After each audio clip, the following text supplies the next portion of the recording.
Oh, so welcome again.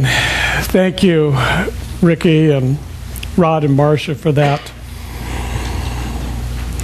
We have begun our 40-day prosperity program that will conclude on the Sunday, November 20th, right before Thanksgiving, and we'll do our annual Thanks for Giving luncheon. So save that date. And I wanted to make mention about the idea of 40 days because there is some power in how numbers work in our life. And we know that 40 is a number that shows up frequently in both the Old Testament and the New Testament, whether it's 40 years of moving across the desert, or 40 days in the quiet and the solitude, or it just kind of keeps working itself around. Even the Buddha sat under the Bodhi tree for 40 days to reach that point of enlightenment. Thank you. And so it's by no accident that we're using that here as part of our prosperity pledge program.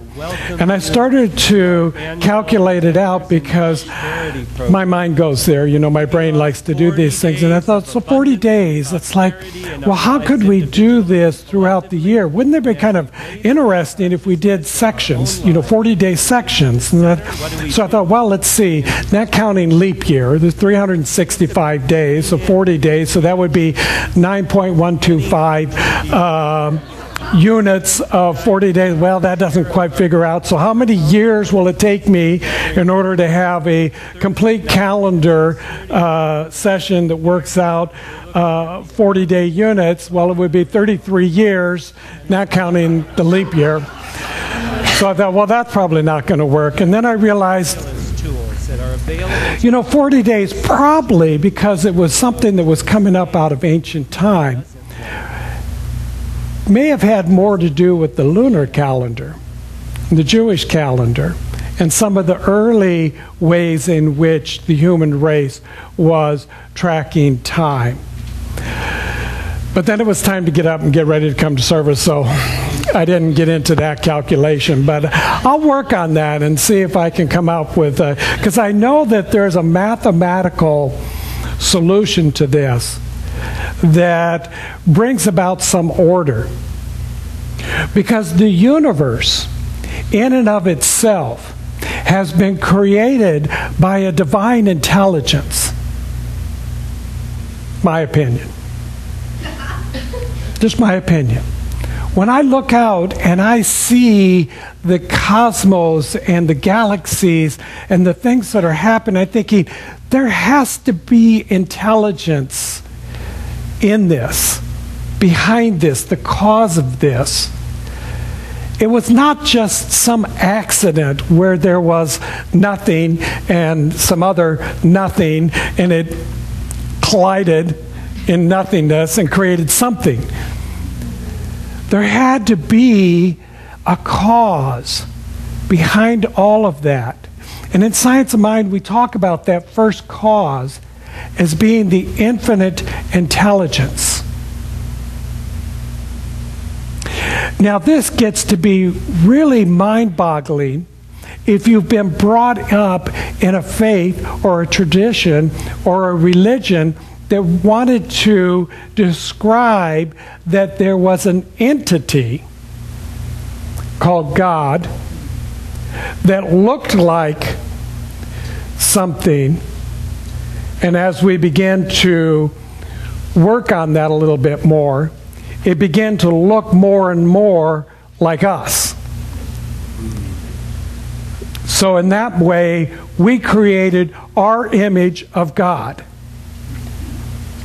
But in Scripture, it says the other way around, that all was created in the image and likeness of God.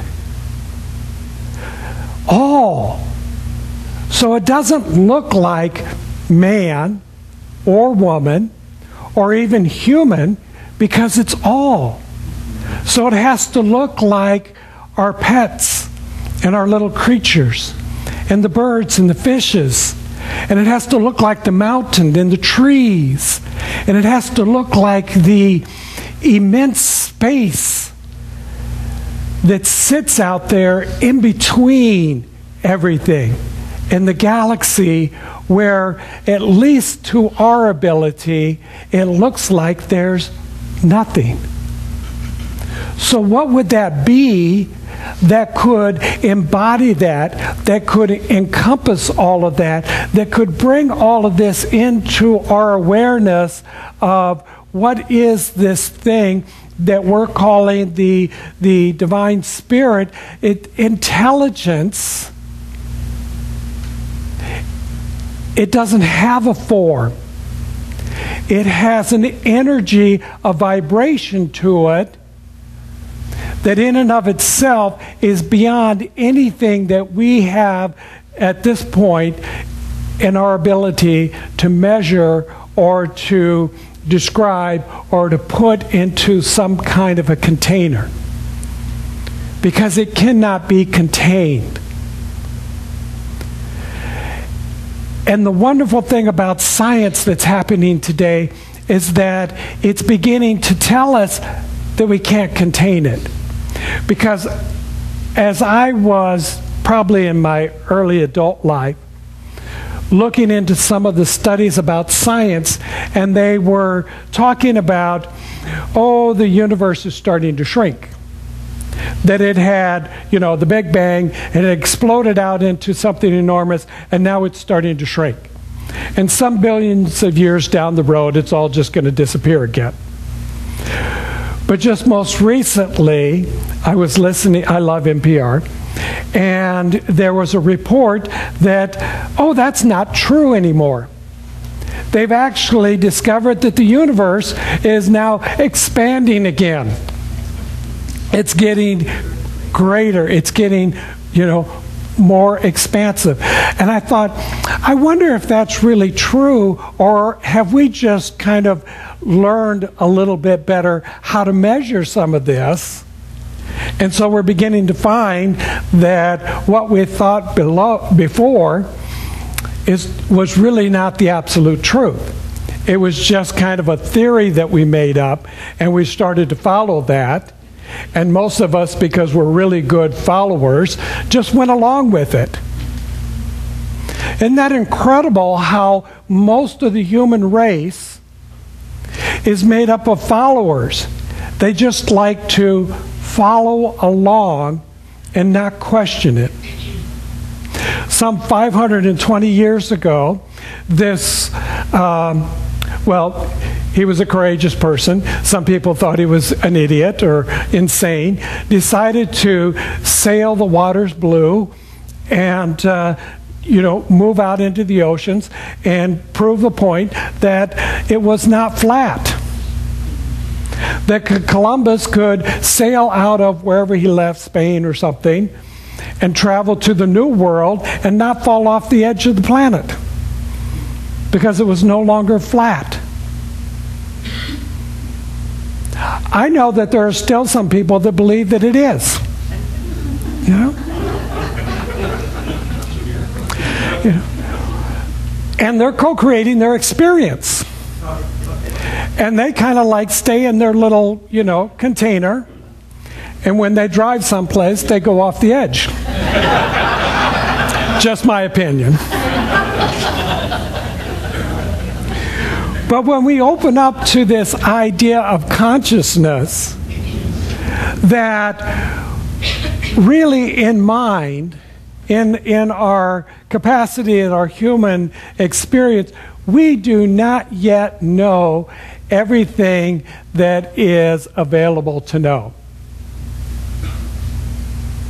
And I was reading somewhere, some great sage had put out a quote that said, you know, something like, you know, woe is the person who thinks they know everything. Because, and I've been there, you know, I've tried this. The moment you show up and you try to present to whatever group whatever individual, what other activity you're at, that you know